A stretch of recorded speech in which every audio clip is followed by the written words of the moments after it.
Peter Pan by J. M. Barrie. Chapter 3. Come away, come away.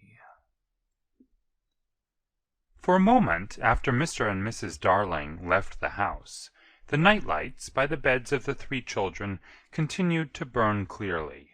They were awfully nice little night lights, and one cannot help wishing that they could have kept awake to see Peter. But Wendy's light blinked and gave such a yawn that the other two yawned also, and before they could close their mouths all the three went out. There was another light in the room now, 1,000 times brighter than the night lights, and in the time we have taken to say this it had been in all the drawers in the nursery, looking for Peter's shadow, rummaged the wardrobe, and turned every pocket inside out. It was not really a light. It made this light by flashing about so quickly, but when it came to rest for a second, you saw it was a fairy, no longer than your hand, but still growing. It was a girl called Tinker Bell, exquisitely gowned in a skeleton leaf, cut low and square, through which her figure could be seen to the best advantage. She was slightly inclined to embonpoint. A moment after the fairy's entrance, the window was blown open by the breathing of the little stars, and Peter dropped in. He had carried Tinker Bell part of the way, and his hand was still messy with the fairy dust. "Tinker Bell," he called softly, after making sure that the children were asleep. "Tink, where are you?" She was in a jug for the moment, and liking it extremely. She had never been in a jug before. "Oh, do come out of that jug, and tell me, do you know where they put my shadow?"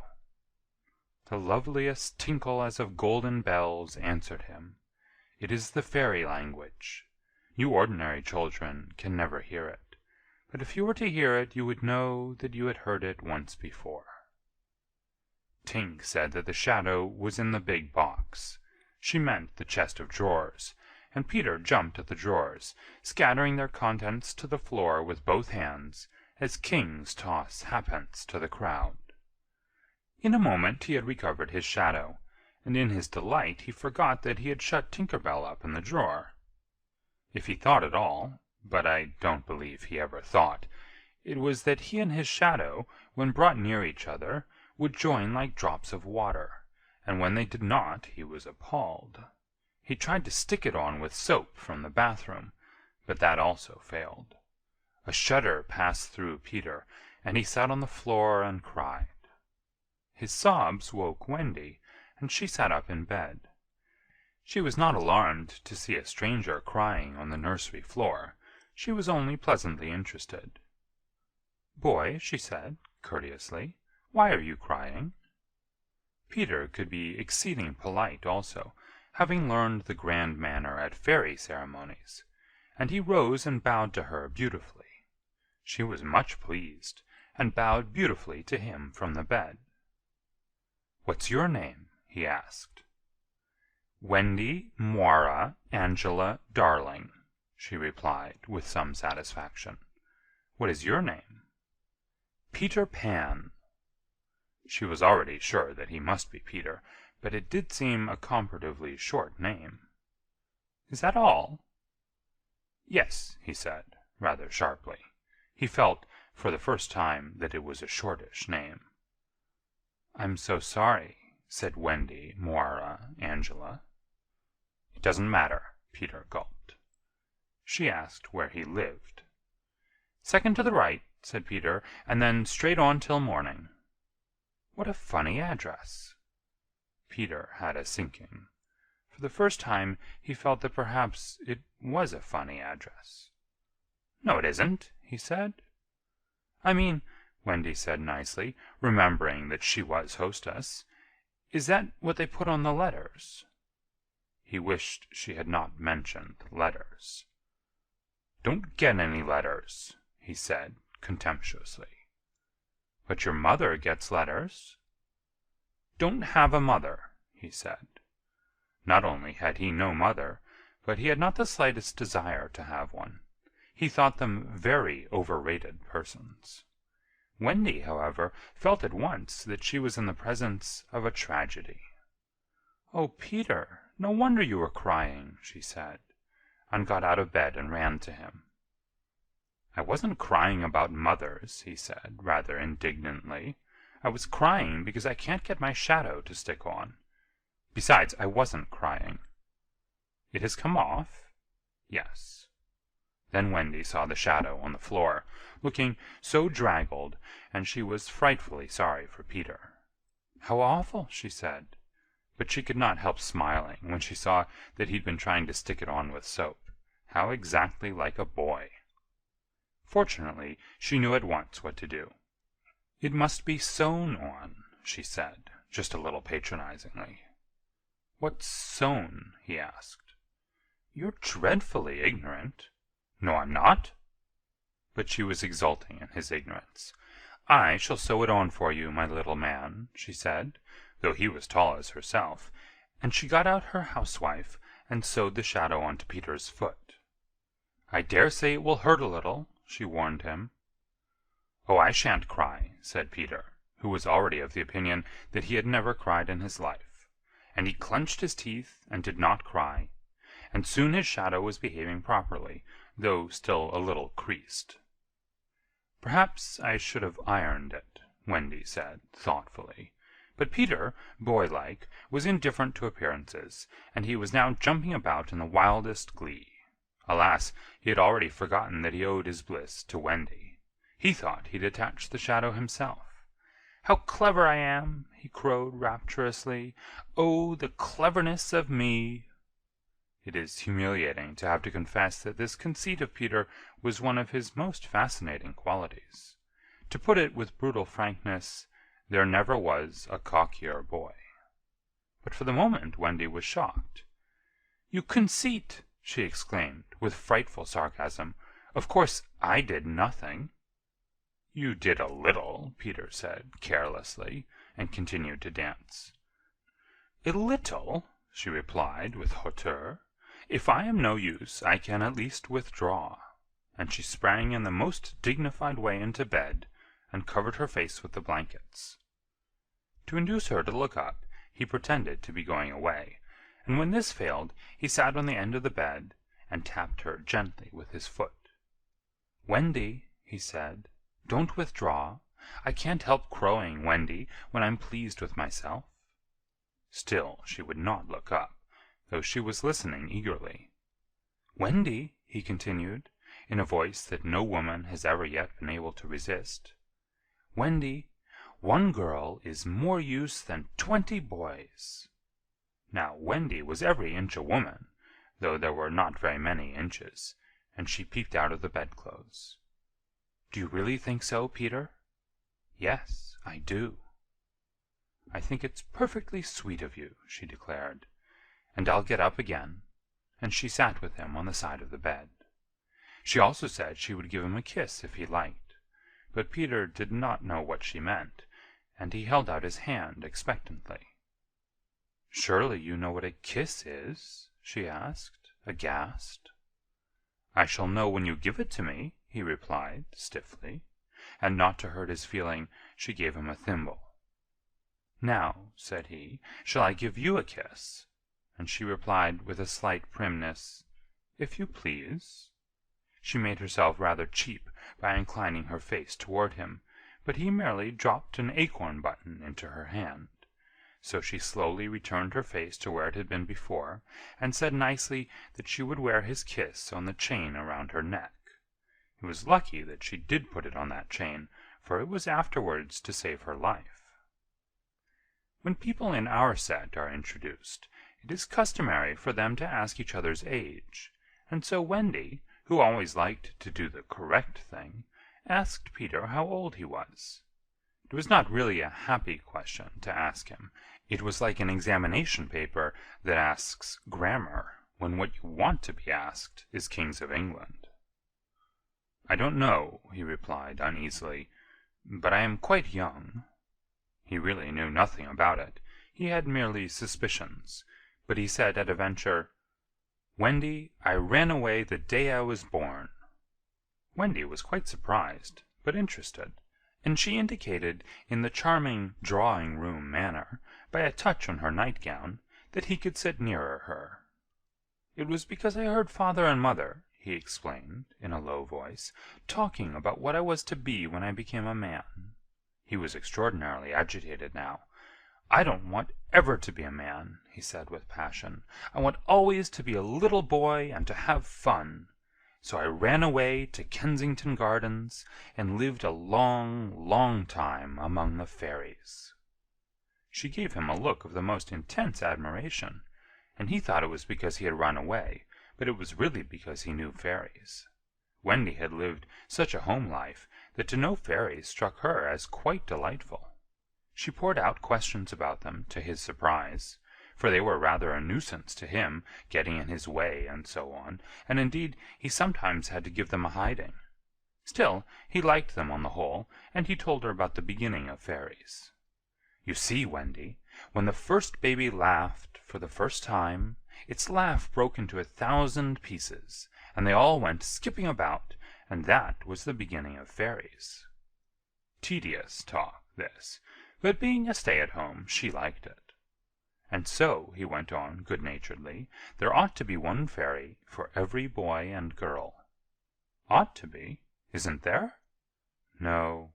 You see, children know such a lot now, they soon don't believe in fairies, and every time a child says, 'I don't believe in fairies,' there is a fairy somewhere that falls down dead." Really, he thought, they had now talked enough about fairies, and it struck him that Tinker Bell was keeping very quiet.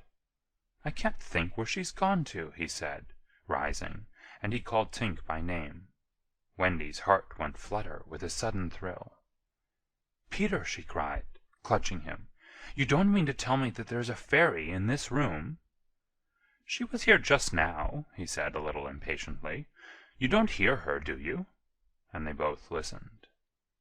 "The only sound I hear," said Wendy, "is like a tinkle of bells." "Well, that's Tink. That's the fairy language. I think I hear her too." The sound came from the chest of drawers, and Peter made a merry face. No one could ever look quite so merry as Peter, and the loveliest of gurgles was his laugh. He had his first laugh still.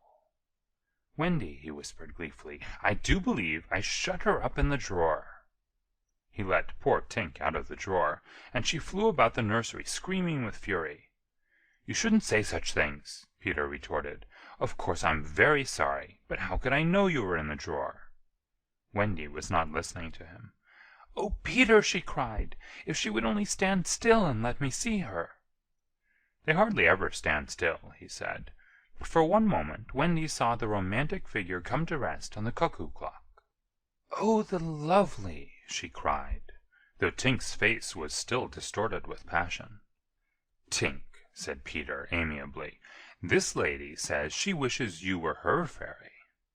Tinker Bell answered insolently. "What does she say, Peter?" He had to translate. "She is not very polite. She says you are a great ugly girl, and that she is my fairy." He tried to argue with Tink. "You know you can't be my fairy, Tink, because I am a gentleman, and you are a lady." To this Tink replied in these words, "You silly ass!" and disappeared into the bathroom. "She's quite a common fairy," Peter explained apologetically. "She's called Tinker Bell because she mends the pots and kettles."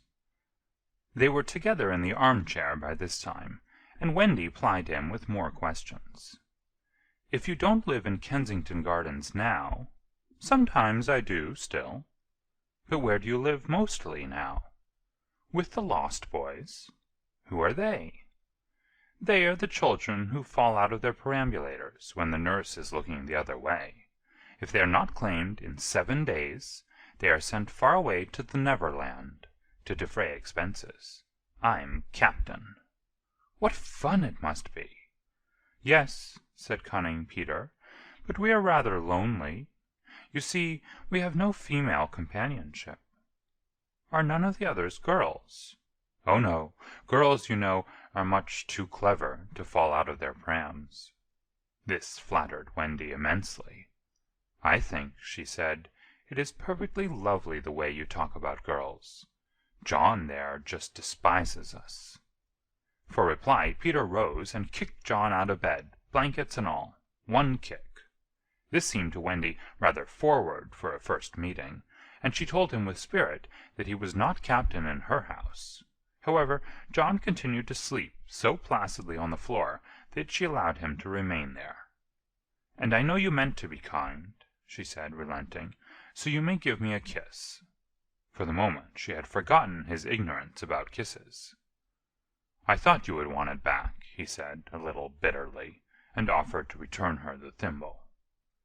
"Oh dear," said the nice Wendy, "I don't mean a kiss. I mean a thimble." "What's that?" "It's like this." She kissed him. "Funny," said Peter, gravely. "Now, shall I give you a thimble?" "If you wish to," said Wendy, keeping her head erect this time. Peter thimbled her, and almost immediately she screeched. "What is it, Wendy?" "It was exactly as if someone were pulling my hair." That must have been Tink. I never knew her so naughty before. And indeed Tink was darting about again, using offensive language. "She says she will do that to you, Wendy, every time I give you a thimble." "But why?" "Why, Tink?" Again Tink replied, "You silly ass!" Peter could not understand why, but Wendy understood, and she was just slightly disappointed when he admitted that he came to the nursery window not to see her, but to listen to stories. "You see, I don't know any stories. None of the Lost Boys knows any stories." "How perfectly awful," Wendy said. "Do you know," Peter asked, "why swallows build in the eaves of houses? It is to listen to the stories. Oh, Wendy, your mother was telling you such a lovely story." "Which story was it?" "About the prince who couldn't find the lady who wore the glass slipper." "Peter," said Wendy, excitedly, "that was Cinderella, and he found her, and they lived happily ever after." Peter was so glad that he rose from the floor, where they had been sitting, and hurried to the window. "Where are you going?" she cried, with misgiving. "To tell the other boys." "Don't go, Peter," she entreated. "I know such lots of stories."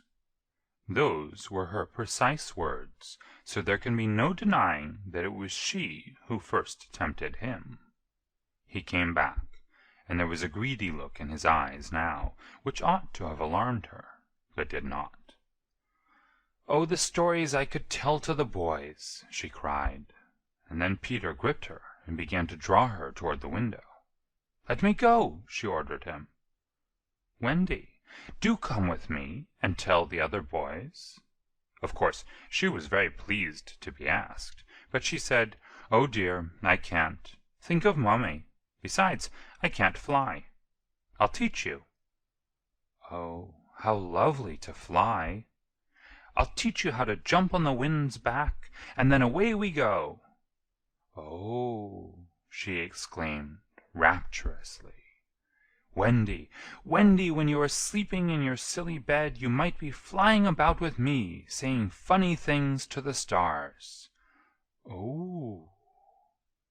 "And Wendy, there are mermaids." "Mermaids? With tails? Such long tails." "Oh!" cried Wendy, "to see a mermaid." He had become frightfully cunning. "Wendy," he said, "how we should all respect you." She was wriggling her body in distress. It was quite as if she were trying to remain on the nursery floor. But he had no pity for her. "Wendy," he said, the sly one, "you could tuck us in at night." "Ooh!" "None of us has ever been tucked in at night." "Oh!" And her arms went out to him. "And you could darn our clothes, and make pockets for us. None of us has any pockets." How could she resist? "Of course it's awfully fascinating," she cried. Peter, would you teach John and Michael to fly too?"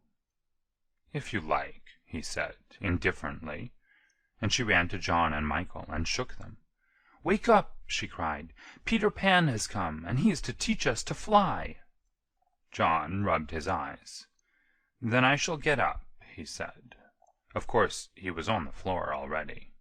"Hello," he said, "I am up."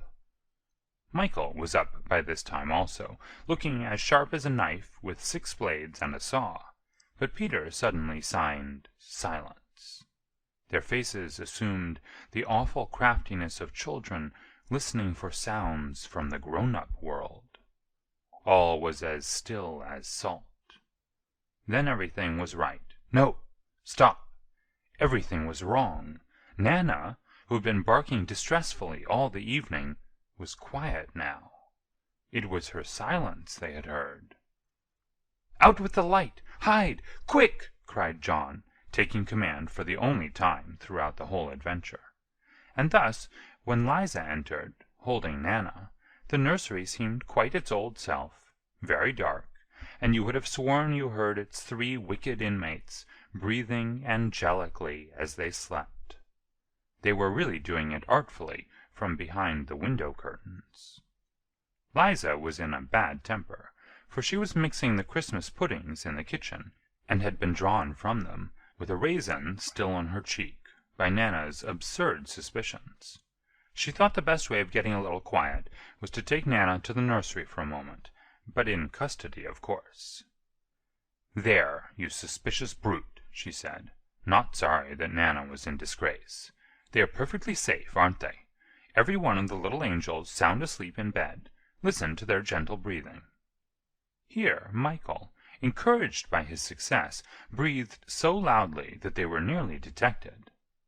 Nana knew that kind of breathing, and she tried to drag herself out of Liza's clutches. But Liza was dense. "No more of it, Nana," she said sternly, pulling her out of the room.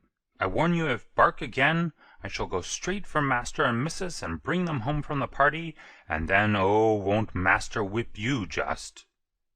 She tied the unhappy dog up again. But do you think Nana ceased to bark? Bring Master and Missus home from the party, why, that was just what she wanted. Do you think she cared whether she was whipped, so long as her charges were safe? Unfortunately, Liza returned to her puddings, and Nana, seeing that no help would come from her, strained and strained at the chain until at last she broke it. In another moment she burst into the dining-room of 27, and flung up her paws to heaven, her most expressive way of making a communication. Mr. and Mrs. Darling knew at once that something terrible was happening in their nursery, and without a good-bye to their hostess, they rushed into the street. But it was now 10 minutes since 3 scoundrels had been breathing behind the curtains, and Peter Pan can do a great deal in 10 minutes. We now return to the nursery. "It's all right," John announced, emerging from his hiding-place. "I say, Peter, can you really fly?" Instead of troubling to answer him, Peter flew around the room, taking the mantelpiece on the way. "How topping!" said John and Michael. "How sweet!" cried Wendy. "Yes, I'm sweet, oh, I am sweet," said Peter, forgetting his manners again. It looked delightfully easy, and they tried it first from the floor, and then from the beds, but they always went down instead of up. "I say, how do you do it?" asked John, rubbing his knee. He was quite a practical boy. "You just think lovely, wonderful thoughts," Peter explained, "and they lift you up in the air." He showed them again. "You're so nippy at it," John said. "Couldn't you do it very slowly once?" Peter did it both slowly and quickly. "I've got it now, Wendy," cried John, but soon he found he had not. Not one of them could fly an inch, though even Michael was in words of 2 syllables, and Peter did not know A from Z. Of course Peter had been trifling with them, for no one can fly unless the fairy dust has been blown on him. Fortunately, as we have mentioned, one of his hands was messy with it, and he blew some on each of them with the most superb results. "Now just wiggle your shoulders this way," he said, "and let go." They were all on their beds, and gallant Michael let go first. He did not quite mean to let go, but he did it, and immediately he was borne across the room. "I flewed!" he screamed, while still in mid-air. John let go, and met Wendy near the bathroom. "Oh, lovely!" "Oh, ripping!" "Look at me! Look at me! Look at me!" They were not nearly so elegant as Peter. They could not help kicking a little, but their heads were bobbing against the ceiling, and there is almost nothing so delicious as that.